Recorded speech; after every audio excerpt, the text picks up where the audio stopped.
Okay, so what we can do is we can mute our microphone still, just in case anybody does log in, and we can mute or turn our webcam off for a minute. Are you okay doing that? Yeah, fine.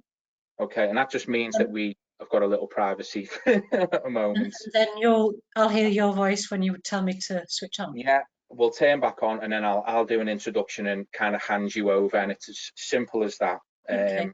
So right now we are live, and this is recording.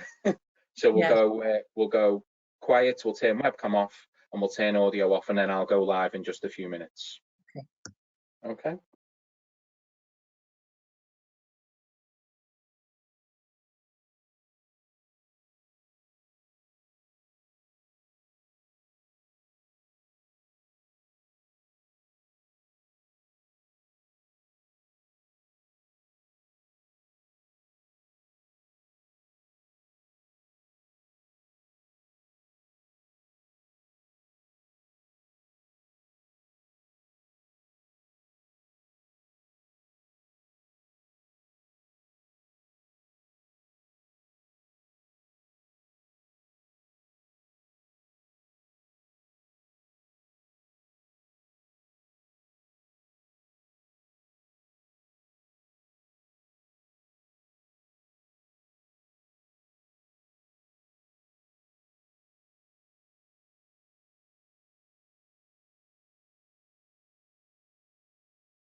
Hi.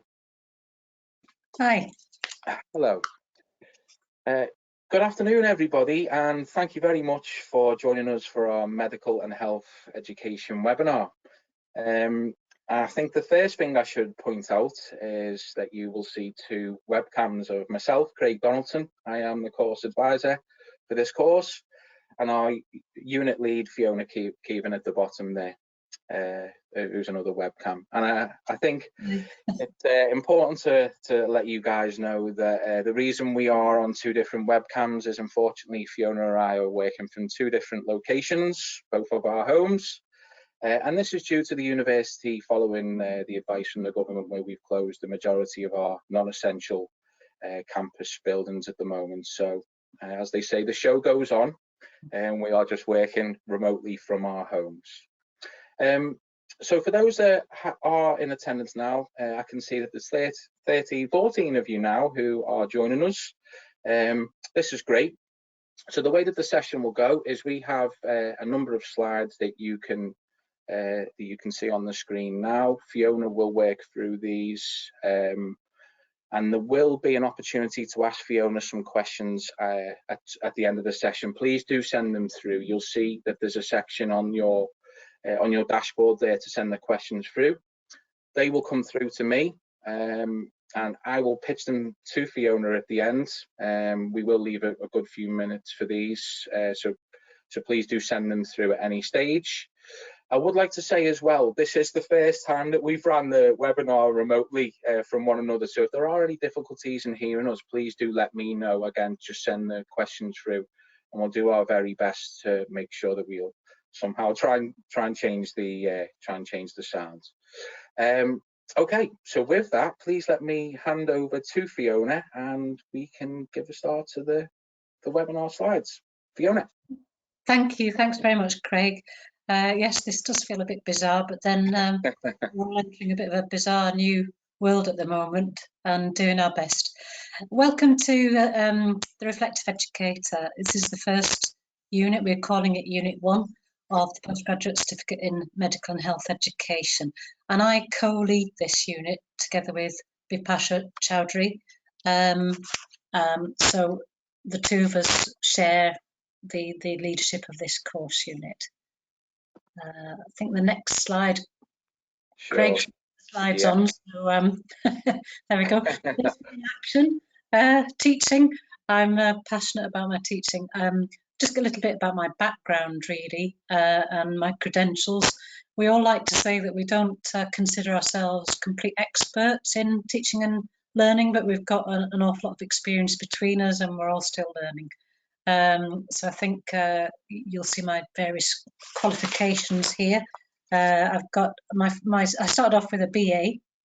If you could just click, Craig, onto the... Oh, sorry, everybody, I'm just working my... I've got a BA. My first degree actually was in modern languages, French and Russian. Then I went and taught abroad, teaching English as a foreign language, came back and did landed upon speech and language therapy, did a postgrad diploma in clinical communication disorders. So that's my background. Got an MPhil, and I'm a member of various professional organisations, as many of you will be, of course.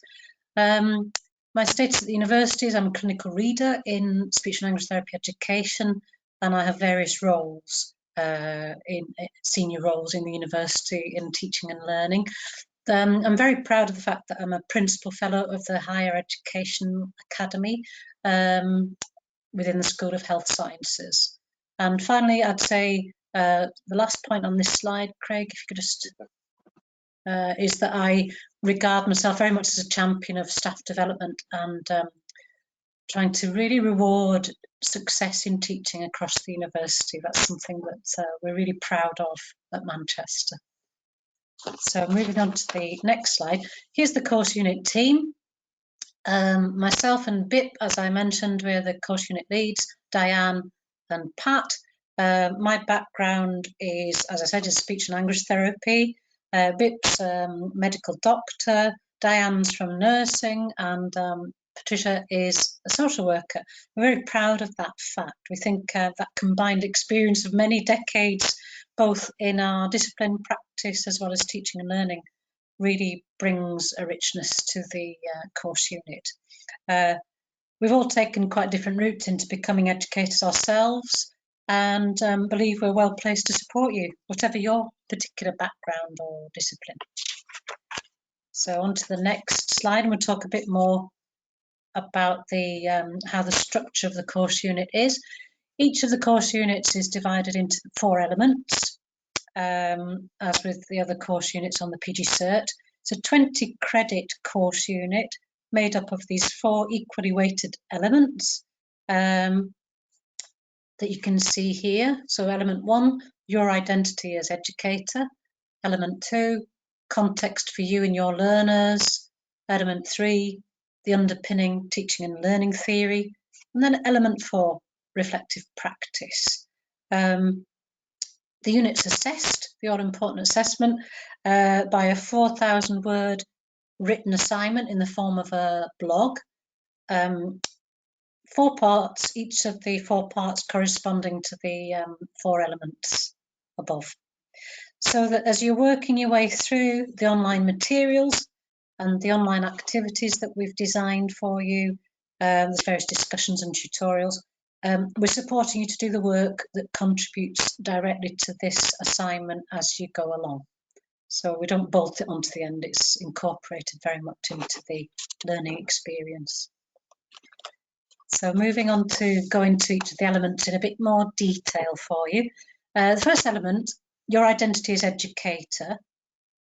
We start off by supporting you to begin to look at yourself as in your role as an educator. Perhaps you already, so yeah, that's great. Perhaps you already I'll nod. Thanks, Fiona. Perhaps you already clearly identify as being an educator, but for most of us, we have a strong identity in our discipline area, first and foremost, and we need to be encouraged to regard ourselves as being an educator too. And so we see this as having equal value as one of our professional roles. So we help you to do that. Then next, we introduce you to the idea that there is a whole body of literature which can help inform your practice as an educator. We begin to explore the literature together, directing you to some key works that have had an impact on current teaching practice with adults. Next, you may already be familiar with the concept of reflective practice in your specific discipline area. You may not have stopped to think about it in relation to your role as educator. So we're going to help you to do just that and help you see the value in doing so. And then finally, we'll get to a point by the end of this element where you're ready to commit to taking your first steps towards becoming a reflective educator yourself. This will be absolutely different for each one of you, very much an individual thing. So the next slide, element 2, context for you and your learners. We're really keen, we get you to ask lots of questions. We're keen for you to acknowledge your unique context. We get you to ask lots of questions of your own particular teaching and learning context across different disciplines, in different workplaces, across the world, in different countries. We all teach in different environments, and our learners' needs are quite different. How well do you understand your own context as an educator? Perhaps you teach at hospital bedsides, for example. Perhaps you're in a laboratory, perhaps you're in a more traditional classroom setting. Or maybe most of the learning that you facilitate happens in much more informal situations. So that the point's already up there, knowing your learners is really important, that we don't just assume that all our learners are just like us.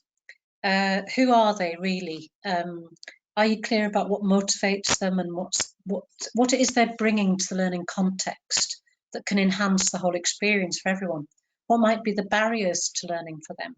And Craig's already put the point up next, which is agreeing content. Is the content of your teaching something that's carefully planned and designed, or does it just kind of happen?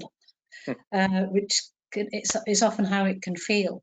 In this part, we're going to introduce you to the concept of the design of intended learning outcomes. That's a really key concept. We're going to ask you to consider who should have input into the agreeing the curriculum for your learners. And finally, in this element, I think there's another bullet point there, ensuring learning actually takes place.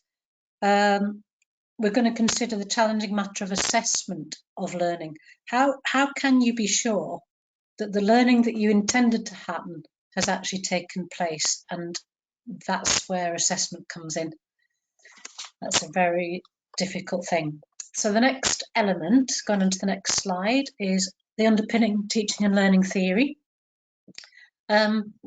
There are theories of adult learning. We'll be looking at the theory in more detail. So we're going to signpost you to some of the key theories which have informed current practice and encourage you to critically evaluate the literature. The next point, it's important that you access the particular literature most pertinent in your practice. So there'll be a whole body of literature in nursing education, for example, or medical education. There isn't a huge amount, for example, in my discipline, speech and language therapy education, so I tend to borrow from the literature in nursing. There's quite a bit in allied health, and I tend to just dip into the literature in different fields, but we want to help signpost you towards all of that. Then the next point, once you're familiar with the pertinent literature, we want you to begin to apply that theory to your practice in teaching and learning, making connections with your own practice, identifying areas for review as indicated by the literature. sometimes it's quite reassuring when you're new to this, that what you've been doing all along, because by dint of signing up to this course, you're pretty committed to teaching and learning, I should say. And you'll probably, I did certainly find it quite reassuring to read that there's a whole literature around supporting the ideas that you've got. You might think they're your ideas, but it's quite nice to see that a whole community shares them. And another point on this slide, that in turn, this will help guide you as to what aspect of your own practice as an educator you really need to reflect upon in greater depth in order to improve your practice, because it's not just about patting ourselves on the back, it's about thinking where we need to develop in our practice and perhaps things that we've not been doing quite as we should, and we need to move on and become more up to date with our practice. Okay, the next slide then, this is the final of the 4 elements. This is where we home in on reflective practice. So having had the concept of reflective practice introduced right at the start, because we will mention it from the offset, we conclude the course unit by exploring this in greater depth. In order for you to be clear in your own mind as to its purpose and usefulness for you and your professional development as an educator. Some people have different views, and that's the next point, different attitudes to reflective practice. And it's important we're honest and open. We're going to make it a safe place for you to feel you can actually get it off your chest if you've got some quite negative feelings about reflective practice. Some of us do. I think a lot of medics are quite resistant because they feel it's been imposed and it becomes quite tainted in your clinical discipline. So let's get that out on the table. It's all very interesting to reflect on. Some of you who are completely new to this concept may really, really struggle. We're used to this. It's absolutely fine. It's important to struggle with it, grapple with it, and hopefully come through the other side. Let's engage in a dialogue and find what's the best fit for you. We'll introduce some models of reflective practice that might help you. I've helped other people in the past to work their way through this. And it's all with a view to finding a model that works best for you and helps you to reflect and move on with your practice with reference to the literature.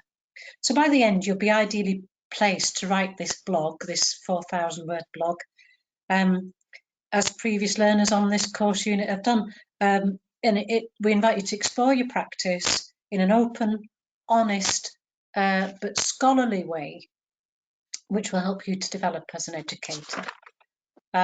So I think that's about all I have to say about the course unit. I hope that's given you a bit of a flavour. I can't see, I think Craig's got in charge of any incoming questions. I'll just bring them up now, Fiona. I'll just click to see if we've had any come through. Sometimes people don't have questions to mind right now, but sometimes we get them sent through. It doesn't look as if we've received any at the moment, but it'll give me a chance anyway, Fiona, just to talk about why my picture's just popped up on the screen. So for those of you that don't know who I am the course advisor. So generally what my role is to support you guys with any questions you have before you reach application stage. And just to give you an idea of some of the questions we received, generally people are asking about what should they include in their work experience, or should they include any prior qualifications in their application form. There's some questions around fees as well.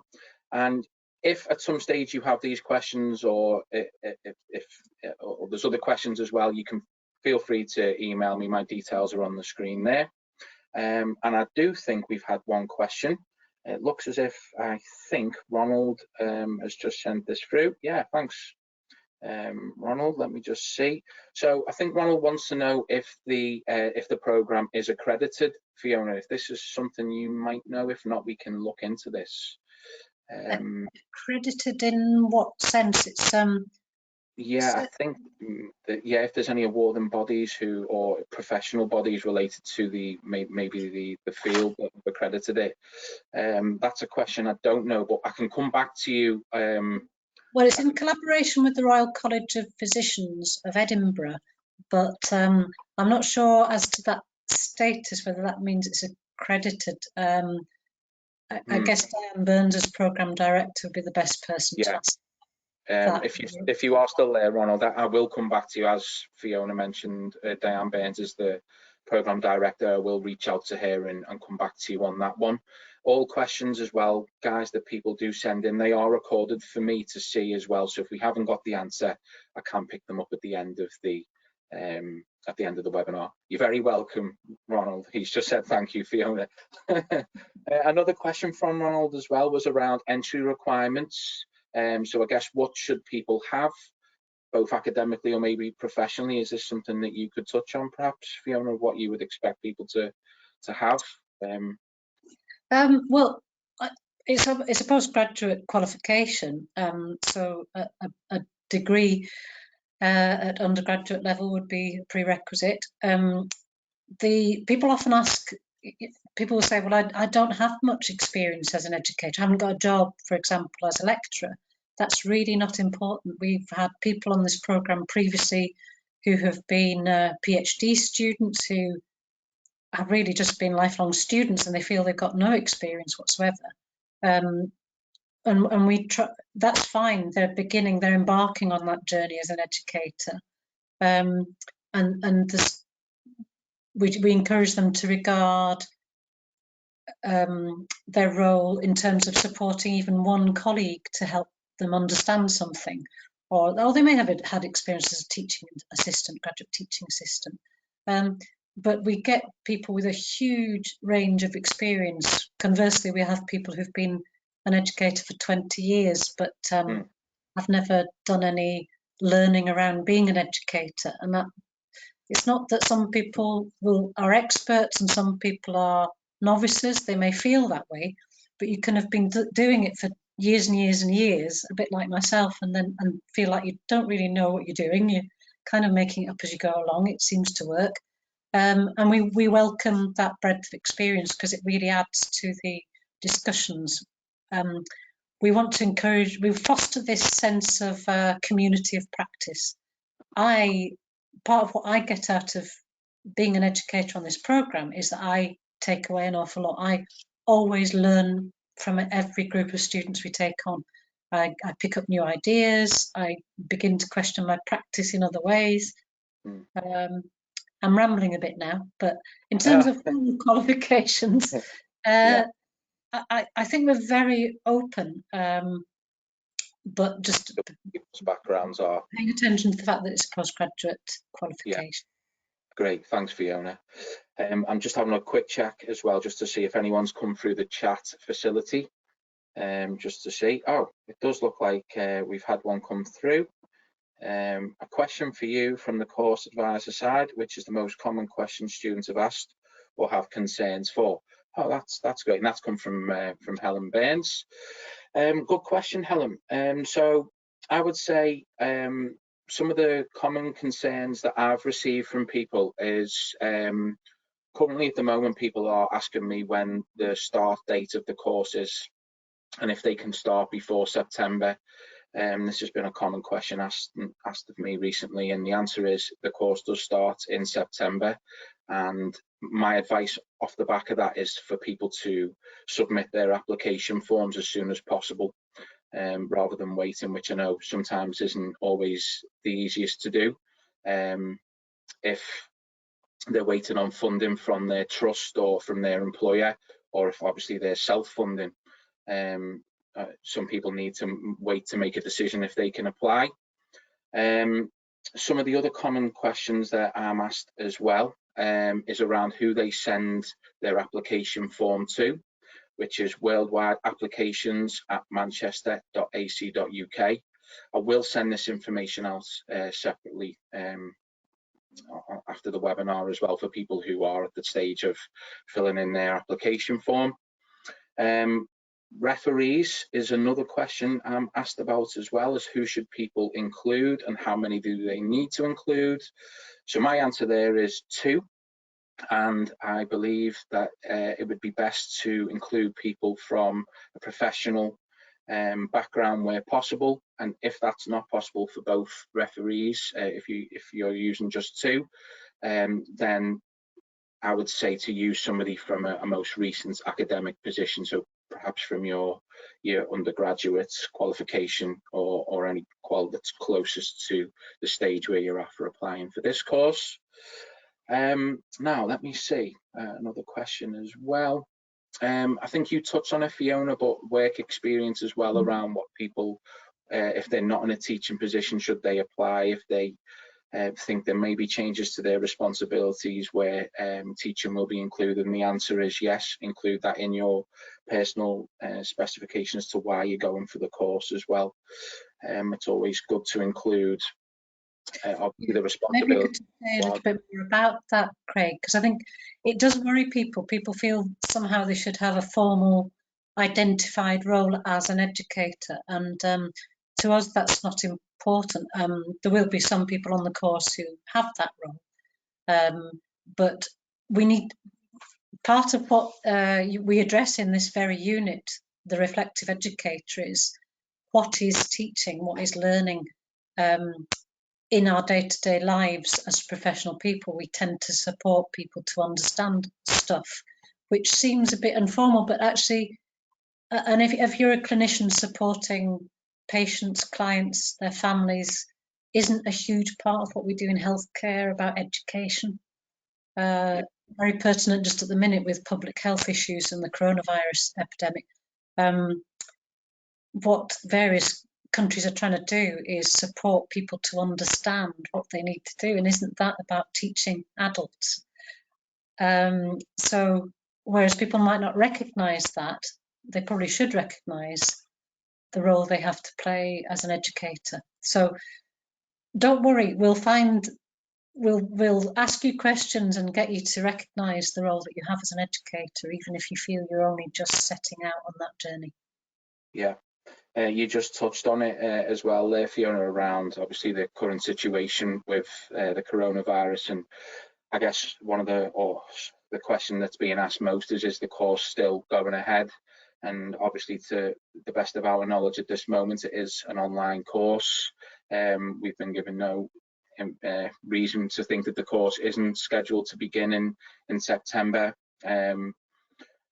There are some masterclasses that I believe are being held over the duration of the course, which are just optional classes for people who might be interested in attending these. We're not 100% sure of how these look yet, or what the situation is with regards to whether they will run. And I guess that's just kind of maybe a waiting game. I don't know if you would agree with that, Fiona, just to see what the situation, situation is. I may be proven wrong here. I don't want to. Nobody's got a crystal ball. Yeah. It's a rapidly changing situation, isn't it, for all of us and our families, and it affects us all in different ways. But I would say, with my other hat on, I'm in charge of on-campus undergraduate programs, and it's pandemonium there as we're trying to adjust and put everything online. To enable students to continue with their studies, whereas with this, it's online already. We've been planning for this for some time, so we're actually ahead of the game in a way. Absolutely, Clearly, in terms of the live support, touch wood, that those of us that are central to the delivery remain fit and well. And we're all human; we could all go down with it, but hopefully by September it would be really lovely to think we'll be beyond the worst of it. And we've got a strong enough team. We're all familiar with one another's material that somebody, I mean, if I weren't available, we team up, we buddy up anyway. Bip and I are joint leads. So if Bip was poorly, I'd pick it up, vice versa. And equally, other members of the team would be able to carry things on, I'm sure. Yeah, absolutely. Go ahead. Yeah, another question as well, which I am asked a lot about, is the fees as well, and how much does the course cost? Well, the full PGCert costs 3,600, which is my understanding is that can be paid in instalments over the duration of the course, which you can get more details of once you've applied with the student finance team. If you are looking to, I suppose, pick an individual unit up, the cost of each individual unit is 1,200. If you're only looking to select these as from a CPD perspective, which is another common question that I'm asked. And just another one that has sprung to mind as well is the deadline for applications. I did mention it a little earlier. Is my advice to people is to apply as soon as possible when they know the course is right for them. But the closing day for actual applications with the course beginning in September time of this year, typically the closing date would be around the middle of August of this year as well, to give the admissions team and course director Diane Burns an opportunity to look over those final applications before the course starts in September. So hopefully that's some useful information. So thanks, Helen, for giving me the chance to run over some of the common questions. Let me just see if we have any more. You're very welcome, Helen, who said thank you to you and I, Fiona. Yeah, that looks to be all of the questions we have received now. But please, as you can see there, are my details on the screen. And again, if you have any questions, send them to me. If I can't answer them, I will forward them across to Fiona. I think, if I'm right in saying that that is us. Okay, so thank you very much to everybody that attended. And just to let you know, this is recorded, this session, so it will be sent out to everybody who attended today, and also those guys that were not able to attend but have registered. We hope to receive your application form soon. And just one final point from me is we do have a couple of other webinar sessions from our academic colleagues as well. Just like Fiona, I will send information out on them over the coming weeks, and they are scheduled for April and May and perhaps June as well. And there'll be some other content there that you, or we hope you will find interesting. But yeah, thank you very much. Is there anything else you want to say, Fiona, or? No, that's all. Just hope that everybody keeps safe and well in these good times. Thanks for joining. Thanks, Fiona. Bye.